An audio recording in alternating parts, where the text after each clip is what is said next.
right, let's do it. Which one do you want? Oh, you get the long ones. Yeah. Okay, like so I want to go ahead and start in with Carol.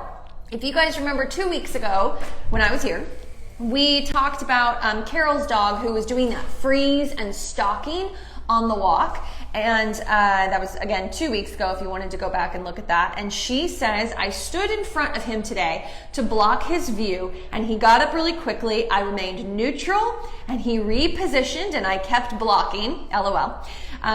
This should get old fast to him. Thank you so much. I appreciate all of your great advice. So Carol, thank you so much for that update. What I would like to kind of tweak onto the end of that is when he kind of gets up and goes around and you block again, find this moment where, like, if this is you, if Sparky is you, and the other dog is walking by and you're blocking, find this moment where the other dog gets to be kind of on your flank. And then that's when you want to be like, let's go and move and try to go in the opposite direction. So let's try to add in some combination work there. And feel free to let us know how it goes. It de-escalates the situation by you moving away, looking for that moment. It also helps you with your timing too. Yeah. Everything on dog training is timing. So find that one moment where he breaks focus with the other dog, looks up at you, good, let's go, and then do what Bethany mentioned. Yep. Okay, cool. So we'll move on. I'll do the long ones first. Yeah. You can just do it that way. You want to go in and out? Yeah. One long, one short? Sure. Cool. You said one long, one short. It was my paper. It was long, so now it's you. Excuse me. All right, from Elk and Wesley. Oh, I like that. I don't know what that means, but I like it. All right, it's a small Munzenlander. We keep him on leash when he is not in his puppy pen. Perfect. That's part two. Oh, that's part perfect, two. What came first? I don't know. All right. Backwards. Our puppy attacks our legs, arms, and has ruined multiple pants so far. What can we do? It's a small Munzenlander. We keep him on leash when he is not in his puppy pen. Well, that's good. Yeah, you've already got the first step of it. Yeah. I think then creating some kind of spatial boundary, and when he tries to jump at the pants, you create pressure on that leash. So you hold one end, you put your hand lower on the leash, and you kind of push out while keeping the arm close on the other side, so you can actually extend him out, and then even maybe step in, give a firm no, and then redirect him into another command. Sorry, you want to go? No, I would never interrupt you. Don't instantly reward him sitting when he does the other command, because it's feeding into the bad behavior. You need to work him for a few minutes, get his mentality, his mindset changed from biting at the clothes, calm him down, get him working. And once you have that work mentality, then start rewarding them for the work instead of the bite. Bethany, would you like to add anything to that? I will add just a few little things. One or two. Okay, so yes, the move in, make sure your hips are squared facing your dog. I get a lot of people that are really nice and they actually feel bad squaring off with their puppy directly, but that's what you have to do to be more authoritative. Don't feel bad. Don't feel bad, yeah. Just like if you were in a classroom and you're like, hey, I gotta get everybody's attention, you want to command authority in the classroom. It's the same thing. You move into your dog. No, cut it out. So yes, that is what to do when it happens throughout the day. But how do you actually teach your dog to understand blocking from a human? They already understand it from each other, from their own species and from animals.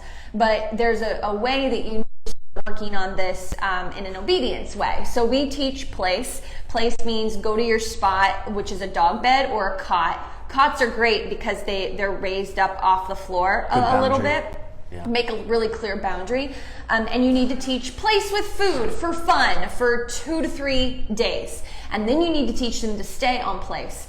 So you'll have the puppy in front of you. They've learned how to target place and they sit or they lay down. That's great. Then you take a step back. And when they follow you, which they will, you move forward and say no. And hopefully you'll catch them early enough, and you might even have to bump into them a little bit where they kind of go backwards and kind of get back up on the cot. Good, sit, food. And you practice this over and over again, and you work on setting up your puppy where you walk around them and they step off and you move into them. Now, if you don't catch them because they take off in an opposite direction towards your kid or something, then you just use leash guidance, put them back on, try it again. Make sure you mix it with fun, easy repetitions. Your goal is not to always set up your puppy. They need more positive, easy reps than difficult reps. But what this does is it teaches a puppy how to reset themselves, and they get rewarded for backing off back onto place and being calm. So fast forward in as little as a week or two, if you put in like a few 5-minute sessions a few times a day for the next week of this, then when you do that leash pressure and you move into your puppy, they will have this connection, these hundreds of repetitions in just a week of backing up, and they understand that's what you want. Then you will need the leash less. So it's body language. I move into a dog, I settle the dog down. I move away from a dog, I build drive. That's why stay is really hard to teach. So anyway, I don't want you to just address this bad behavior. We also want you to work on it in an obedience way, which will help your dog understand it faster, and you won't have to be so harsh. Because I'll admit, biting arms, legs, feet, ruining pants. If I wasn't going to do place work, the level of firmness I would need to stop this puppy in its tracks, I think it would make most people uncomfortable. It would work immediately, and I'd probably never have to block the dog again, but it would be a hard block to be like, don't do that to me. But the problem is that doesn't transition to the rest of your family. Then your puppy just won't disrespect you, which we get that a lot. We'll get one person who doesn't mind being firm, there's no disrespect there, but they're doing it to everybody else. Place creates that link for you. So that way when your kid or someone who's a little softer in the family does this haphazard move in, your puppy is so much more likely to listen because of the patterning of backing up place, food, place, food. Okay, I'm done. We can move on. I just want the queen of framing right here. That was spectacular. Thank you. Blown away. I was going to pick on you, but I couldn't. Like, you hit every mark. On my A game. Oh. Okay, cool. All right, Nancy Ann says, I have an 11-month-old lab mix. Oh, poor Nancy. We can't help you. I'm sorry. When he sees other dogs, especially at daycare or the dog park, he gets so excited, he plays too rough. How can I get him to calm down and be more gentle? And then there's another section. You guys actually answered that a few weeks ago, and then next one was a follow-up. I was going to answer it all over again. We're going to answer it all over again? Watch us say something Oh completely no, I different. kind of remember this. I kind of remember as in you cannot go after the play. You have to go after every other part of your crazy Marley Lab's life. Okay, so I've asked about Snacks before, so this is the follow-up. Oh, Snacks. Oh my God, how cute. Your dog's name is Snacks, and it's a crazy lab. Okay. So I've taken him out of daycare for, let's just say, a pain in the butt. I'm sorry, Nancy. Stealing others' toys, playing too rough, all that stuff. While in daycare, he was never really interested in deers and squirrels. Now he's a stalker. Practically rips my arm off to chase him. I don't know if it's to play with them. I'm not sure. I feel we're going backwards. Any ideas? Now a 1-year-old lab. It's actually a lab mix. Okay, so... Kind of what we just answered on the previous, or not the previous one, but the first one where we're doing a lot of body blocks. One, I think you need control over the head. So there's a lot of different tools out there that you can use.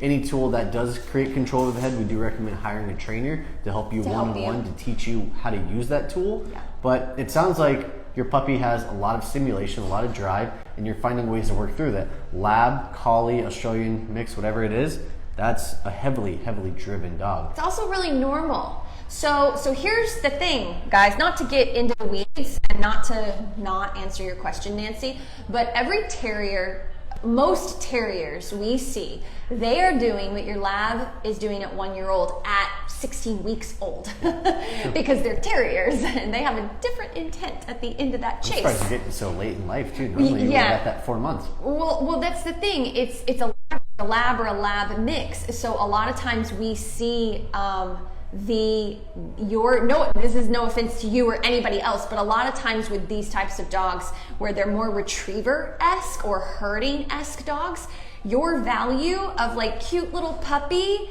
like kid that doesn't want to go to school and wants to stay with mommy, you've lost that because your dog is an adolescent now. So that's really normal. And so you're seeing more drive and more intensity through that prey drive because their natural instincts are kicking in more hormonally. They're starting to become who they are as a breed, not the cute little puppy following you around. So I would say that you definitely would need, here, let me ask you this, Sparky. When she says she's taken him out of daycare, stealing others' toys, playing too rough, do you think she made that choice based off of our advice, or he got kicked out? I'm not sure. Oh, that's a good question. Stealing other toys. Stealing other toys, that's pretty normal in any daycare. That's usually why most daycares don't have toys. That's shocking that they have toys. It could have been like a home daycare. Yeah, like maybe it was someone a just home. didn't understand. Yeah, home daycare. Like most facilities around here, we have quite a few of them. You don't have resources. There's no resources, nothing to guard. I only know of one. Playing too rough though, playing too rough, that's pretty normal. And normally they have different play groups that come out. So they create certain groups of dogs. They do like temper tests to find out which groups play best with each other. If they have the space. High energy labs, yes, Yeah, if they have the space, which isn't going to be in someone's backyard. It's going to be in a facility. Yeah. But also, I mean, if you want to do play groups and you want to use up some of that energy, I'm not sure if this is where you're going, but I'm going on a tangent now. Hikes. Yeah. Hikes. Hikes. Not kicked out, but almost in regular daycare, not home. No, gotcha. That's a surprise. It's a surprise they do that in the regular daycare. Yeah, because usually rough play is pretty common. They'd normally temper test and find the group for the dog. Yeah. If it's a lot of biting or ear pulling or something might be like a little that, different. yeah, it's a little bit different, but it kind of just depends on the boundaries that you're pushing. Your dog is Bethany looking really for an likes- outlet. Your dog's looking for an outlet. Hikes are doing that. Long leash work, teaching them to do long leash recall, even just in the backyard, front yard, neighborhood, and then traveling that to the hike. Hikes give a lot of mental stimulation. There's a lot of exercise, and you can frequently practice your commands on the hikes. I also like doing doggy play dates of dogs that I know my dog plays well with. Another lab. Yeah, pretty much a lab or like a collie mix. Something that's high, not a collie mix, but like Australian mix. That's high energy dog, high drive dog, and they're gonna be able to match his energy. And then you do frequent breaks throughout a play session. If I do a 25-minute play session, Lots of recalls and breaks throughout. If your dog can do recall from another dog, that's pretty challenging though. So Well, maybe you can recall step both in dogs. between. I would say you recall both dogs. I would say both owners are on the same page, and every 3 to 5 minutes during play, they both are like, "Dogs, come, yay!" Sit for food if the dogs aren't crazy gonna attack each other over food. If they can do that, awesome. Well, they should be able to do that. I don't know. Not many dogs that I know at that age, unless able to you do it. tremendously practice it throughout an entire dog's life, can do that. But she can find someone who's on the same page and will practice it. I don't know where you're from, Nancy, but if you got find deer and if stuff you can like that. if you can find someone who is on the same page as you, that'll take breaks, which is what I interrupted that Sparky mentioned, is taking breaks and working Creating on breaks. recall throughout play. The dogs will get tired out. They'll do it. It's What true. are your expectations I for like people I like and to break humanity? play on my own. I'll walk through the middle. I'll kind of separate the group, Yeah. and then from there, I grab my dog's attention with the treat. Now, I don't know many dogs at that age that haven't tremendously practiced it with the trainer that that's how can you break practice. play with recall. But that's how you practice. You would intervene, get the dog's attention right in their face, and then recall them to you. How do you intervene? Both dogs at the same time. How do you intervene usually? The same way you would stop play, just like you said, you would get in there and block, and get their attention. But both owners need to be on board because you want to recall the dogs both in the same direction. You're not going to be able to recall them apart from each other right now. You just get both of their attention and then take breaks. So that would be, if you want to do any play stuff, that would be where you want to go with that. But otherwise, just to kind of bring it back to the very first thing Sparky mentioned, is you've got to get control of the head. That's the main thing. And I would work with a trainer briefly just to understand leash pressure and do some YouTube dives on understand how to teach leash pressure on and off, because that's important when you're working with the dog's head.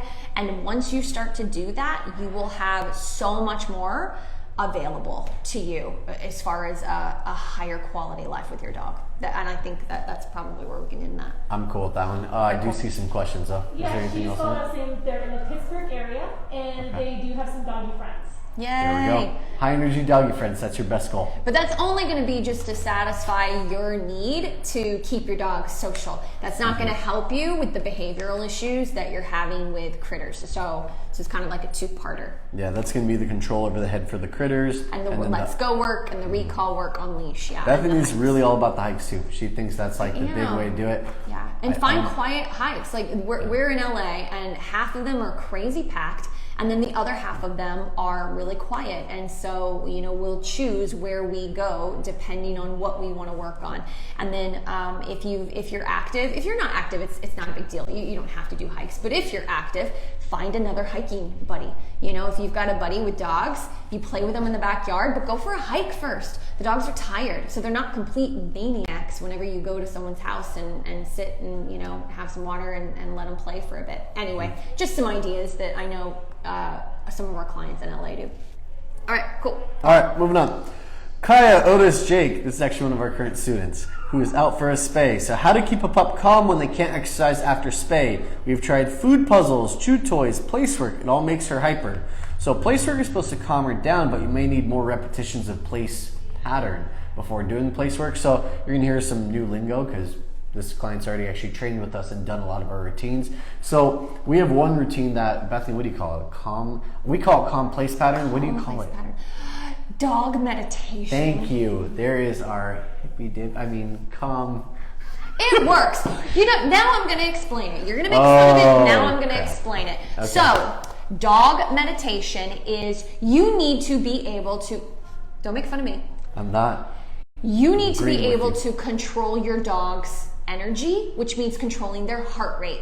We as humans, we have therapy, we have anger management, we have yoga, we have all these ways of bettering ourselves because we have rational thinking. Dogs don't. So if my dog comes out of the crate super wired, super excited, or someone comes over and they're nervous, jittery, excited, I'm not going to just be like, hey, listen up. Don't do that. That's not going to You're work. still going to have a ping pong ball. Yeah. She'll still be bouncing all over the place. Exactly. So even if you're correcting, so we have doggy meditation, which is you need to practice when it's easy, not just when someone comes over. You got to practice it when it's easy as well, when they're just a little excited, which is adding in lots of pauses. So we have let's go work, which is just on a 6-foot leash, turn and turn and turn and move with your dog.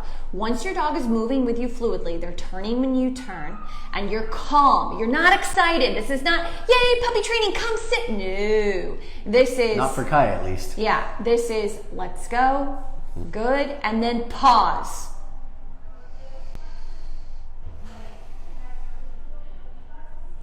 Let's go, and turn and turn and turn. When the turns are down, then you add in place. So you walk up to place, their dog bed, whatever you're using. Pause. If they rush to place for their food, they're not calm. They're on autopilot and they're not listening to you. So challenge them by having them stay next to you and waiting several seconds, and then you say place and they go to place. And then let's go and turn and pause and place. And you do this for 5 to 15 minutes, and when they're bored out of their mind and they're nice and calm, then you can speed them up and have some fun, and then you can calm them back down again, because now you're in control of the energy. You're in control of their highs and lows, and so that's what. And you start to be in control of their heart rate, and you start to become part of their lives of helping them be able to calm down, and then they start making that association with you. Okay, I like the association part actually. Yep. So this is what I do with a lot of my service animals is I break the cycle. So dogs from an early age all the way up to like usually adolescence, we build cycles. We build place pattern, down stays, heel, sit down stay. There's a lot of routines, but then dogs start assuming, and it's not assume. Anticipating. Thank you. Anticipating the routine. They know that when I ask for a sit, they jump into a down. And I'm okay with them doing it down, but then I don't want them to heel forward, go sit again. Mm-hmm. I want them to start looking to me for the next command. That's what Bethany's talking about, guys. She's breaking the cycle, not running to place, but pausing next to her, waiting for the next command. We're teaching them to follow, not assume of what we want. I will get dogs in that have trained with really great trainers before, and they'll come in, they're still having issues with arousal, and they'll come in and I'll just stop and stare at the dog, and they offer me 3 commands off the bat, and I say nothing. And then they're confused and they just stand there because they're not actually calm. Yeah. They only laid down because they thought that that's what I wanted, and that's what he said, a routine that the dog was patterned to do. And then I'll walk up to place and I'll pause, and if I know they've had a lot of place work, they will look legitimately stressed because I won't let them just hop onto place and get their reward or get their fulfillment of what they think I'm going to ask them to do. So they're staring at place and they're just so, oh my God. And then I wait till they relax and I don't even say place. I turn around and go the other direction. This is mental work, and this is also layering on small stressors to your dog by breaking up those routines which makes them better problem solvers and better followers of people. So it has endless benefits, basically. You guys at home can apply that to everything that your dog is doing. So most dogs, when they're working with you, decide what they want to do 20 steps ahead of what you've actually done. So if you walk down the street, dogs pull because they're already 20 steps ahead of you. Same thing with the commands. They've already imagined themselves on the place, doing it down, waiting for that next treat. So this is her breaking. So can you break down arousal really quick? Just to help them understand what it means. Arousal is any excitement, and excitement could be a negative too. It could be fight or flight. It could be anxiety. It could be fear. It could be reactivity. It's usually ears forward. A panting dog closes their mouth, goes stiff, tail up and stiff, a tight wag sometimes, or just a really fast, crazy helicopter wag. Ears forward, crinkly forehead, all of these things are signs of arousal. And if you start interrupting arousal at those early signs, you won't get half of the mess that you feel like you're getting at home. And by mess, I don't even mean reactive dogs. I mean just dogs that chase the squirrel, dogs that run away from you, dogs that run and jump on the person coming in the house, like even that type of stuff. You're still trying to interrupt these patterns of arousal early. Interruption could be a number of things. It could be redirecting to place caught. It could be just redirecting, let's go, move away. It's usually all leash oriented. You can interrupt it with all number of things. Okay, let's go. Let's just bring it full circle. Let's Okay, just bring it back sure, to Kaya circle. really quick.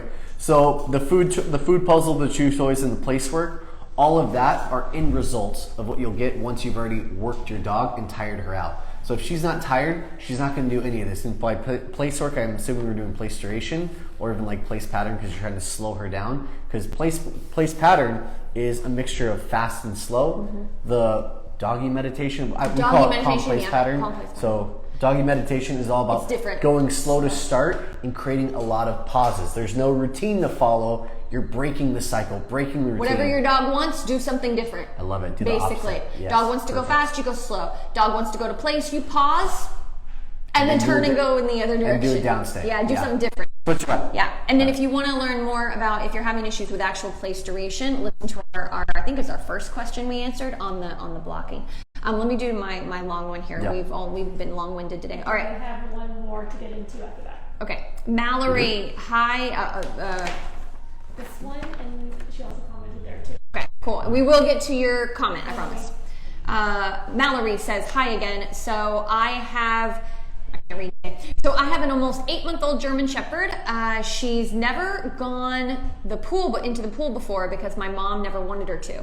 I live in California, so it's kind of hot. It's really hot sometimes. But about an hour ago, she just jumped in the pool and swam. Now she keeps standing on the step. I don't want her going in the pool and swimming or just standing in there. All my siblings are at school. Brother stays home. Today she wasn't home and she didn't get played with at all. Came home, accidentally threw the ball in the pool. About 20 minutes later, she was in the pool. Okay, so how do I stop my dog from going in the pool? My parents don't want to have a fence in the pool. There's no alternative. I'm really, really sorry, Mallory, but unless you did some type of aversive training, which we don't suggest without a serious professional help, you have to get a fence around the pool. And I'm not trying to just cut your question short as if it didn't matter, because we're very long-winded around here.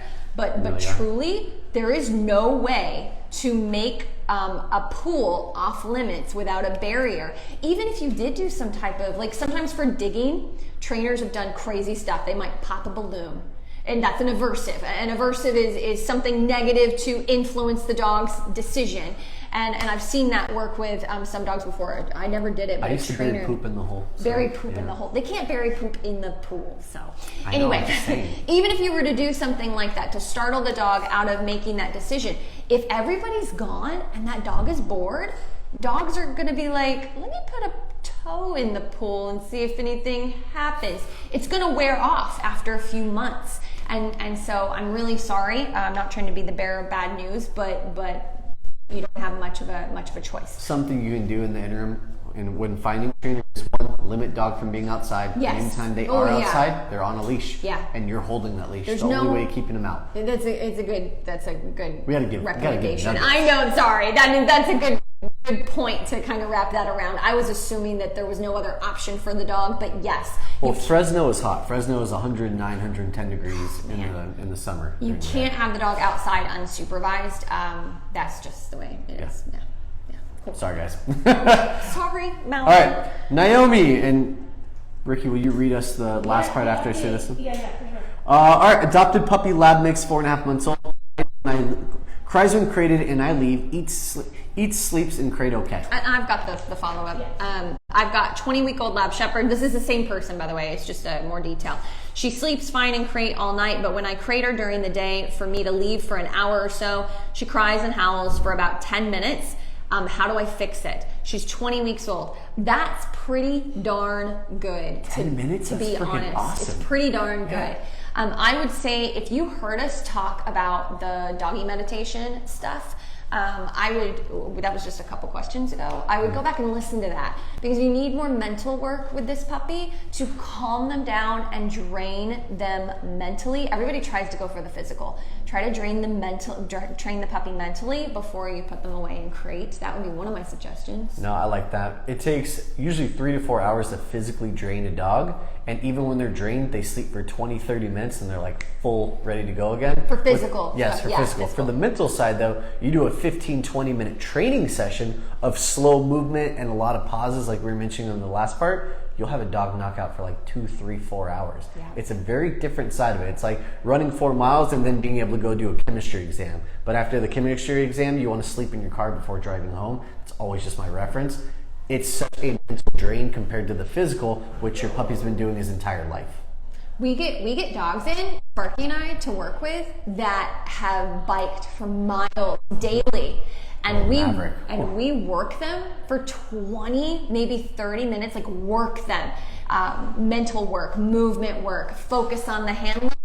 Says when they want to go forward. And they pass out for hours and the owners are shocked. It's one of my favorite things in the entire world when an owner looks at you and they're like, I've never seen my dog sleep during the day. And I'm like, oh. Yeah, it's a really cool thing to see. Start mentally working your dog. Don't just do it right before you leave because that can create stress as well. If you know that you have an hour window, you have to take 20 minutes to get your hair, 20 minutes to get your food, give your dog a 10-minute training session, 10 minutes on place, put him in the crate, and then wait an extra 10 minutes before you leave. Don't just associate the cycle of crating and then you instantly leaving, because now your dog hates crate because they know that you leave right after you do it. That's a good one. That's an important one. So one more quick thing, Lauren Layton, you said, how do I get my puppy to stop biting? I'm sorry we don't have time for your question today. Could you resubmit it for next week and give us the age of your puppy and the breed? Because that question is a can of worms. So we need a few more specifics so we can properly help you specifically for next week. And we answer it almost every week. I was going to say that, yeah. Check out any of our previous videos. I guarantee we may not get into as much detail as we would on this one, but we will answer that for you in previous ones as well as our next one. And they're time-stamped. If you go to IGTV stories, if you go to that on Instagram, if you go to that actual little logo, all the questions are time-stamped, which is amazing that Ricky does that, our boss. Oh my gosh, Ricky. And so it's pretty cool. So you can find some information through there as well. And we'll see you next week. I need timestamps in my life. That'd be great. All right, guys. All right, guys. Thanks for joining us. See you next week. And remember to post your questions, throw them into our chat. You can post them ahead of time. Yep. You can email. We have you on TikTok, Zoom, or TikTok, Instagram, and we have YouTube as well. All right, guys. Zoom. I do enough Zoom throughout the day. Okay. See you guys. Bye.